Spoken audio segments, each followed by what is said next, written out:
आज की रात अगर आप अकेले कमरे में बैठे हैं तो शायद ये ब्रॉडकास्ट आपके लिए नहीं है, क्योंकि जो कहानी आज आप सुनने वाले हैं उसके बाद शायद आप रात को 2 बजे उठकर अपने दरवाजे को चेक करें, और अगर उस वक्त आपको लगे कि कोई आपको देख रहा है तो याद रखना, हमने पहले ही वॉर्न किया था। अस्सलाम वालेकुम दोस्तों, मैं हूं समीर और आज मेरे साथ स्टूडियो में मौजूद हैं अरीबा, जिनकी कहानी सिर्फ एक हॉरर स्टोरी नहीं बल्कि उनकी जिंदगी का हिस्सा है। अरीबा, क्या आप रेडी हैं? वालेकुम अस्सलाम समीर। ऑनेस्टली रेडी तो शायद मैं कभी नहीं हो पाऊंगी, लेकिन जो कुछ मेरे साथ हुआ वो शेयर करना ज़रूरी है। सबसे पहले ये बताएं, ये सब कब शुरू हुआ? ये 3 साल पहले की बात है। हम कराची से शिफ्ट होकर इंटीरियर सिंध के एक पुराने घर में रहने गए। घर बहुत सस्ता मिला था, लेकिन अजीब बात ये थी कि वो 5 साल से खाली था। लोग कहते थे कि पहले जो फैमिली रहती थी वो अचानक गायब हो गई। गायब मतलब शिफ्ट हो गए या? नहीं, पूरा सामान घर में था, फर्नीचर, कपड़े, बर्तन, सब कुछ, बस लोग नहीं थे। ये सुनकर ही अजीब लग रहा है। पहली रात का एक्सपीरियंस कैसा था? पहली रात सब नॉर्मल था, लेकिन रात के लगभग 2 बजे मुझे महसूस हुआ कि कोई मेरे कमरे के बाहर चल रहा है। धीरे धीरे फुटस्टेप्स, जैसे कोई नंगे पांव कॉरिडोर में चल रहा हो। आपने दरवाज़ा खोला? हाँ, लेकिन बाहर कोई नहीं था। कॉरिडोर की लाइट खुद ऑन और ऑफ हो रही थी, जैसे कोई स्विच से खेल रहा हो। घर में उस वक्त और कौन था?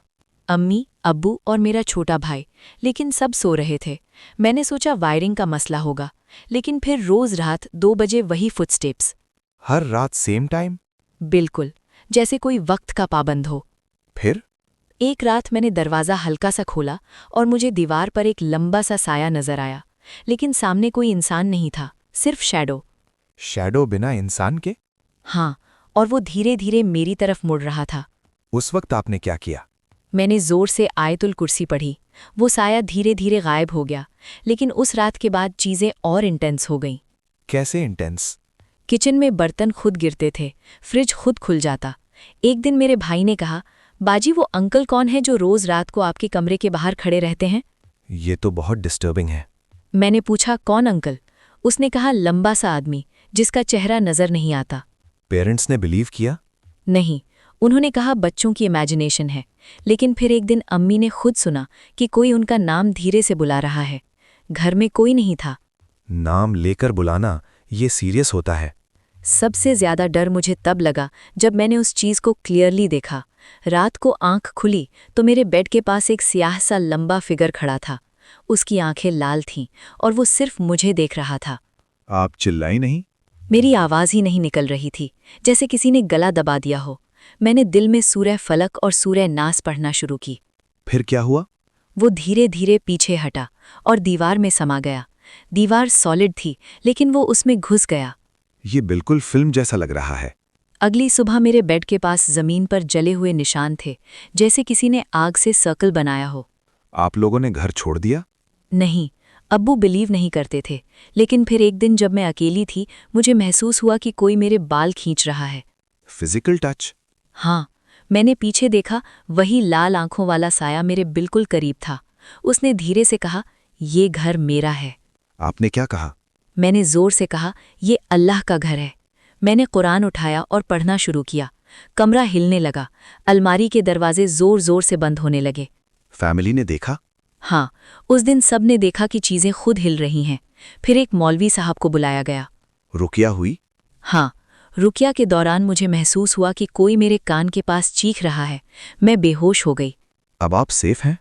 घर छोड़ दिया, लेकिन कभी कभी अब भी रात 2 बजे फुटस्टेप्स सुनाई देते हैं, चाहे मैं कहीं भी हूँ। मतलब वो चीज अटैच हो गई? शायद, या फिर वो याद दिलाता है कि वो अब भी कहीं है। दोस्तों, अगर आपको लगता है कि हॉरर सिर्फ मूवीज में होता है तो शायद आप गलत हैं। और अगर कभी आपको महसूस हो कि आप अकेले नहीं हैं, तो सबसे पहले अपना ईमान मजबूत करें। अगर आज का ब्रॉडकास्ट पसंद आया हो और आप चाहते हैं कि हम और रियल पाकिस्तानी हॉरर स्टोरीज लेकर आएं, तो चैनल को जरूर सब्सक्राइब करें। वीडियो को लाइक करें और शेयर करें, शायद किसी और के पास भी ऐसी कहानी हो। और अगर आपकी जिंदगी में भी कोई पैरानॉर्मल वाकया गुजरा है, कोई साया, कोई आवाज, कोई चीज जो आज तक आपको डरा रही है, तो हमें ईमेल करें अपनी पूरी कहानी के साथ। हमारी ईमेल आईडी है नीचे डिस्क्रिप्शन में है। एनोनिमस रहना चाहें तो मेंशन कर दें, हो सकता है अगला एपिसोड आपकी कहानी हो। ब्रॉडकास्ट खत्म हो रहा है, लेकिन याद रखना, हॉरर कहानियां सिर्फ सुनने तक महफूज होती हैं। कभी कभी जब आप किसी और की कहानी सुनते हैं तो कोई और आपको सुन रहा होता है। अगर आज रात ठीक 2 बजे आपको फुटस्टेप्स सुनाई दें, तो समझ लेना शायद वो सिर्फ अरीबा के घर तक महदूद नहीं था। लाइट्स बंद करने से पहले अपने कमरे का दरवाज़ा चेक कर लेना। और अगर दरवाज़ा खुला हो तो हमें ईमेल ज़रूर करना। अल्लाह हाफिज़।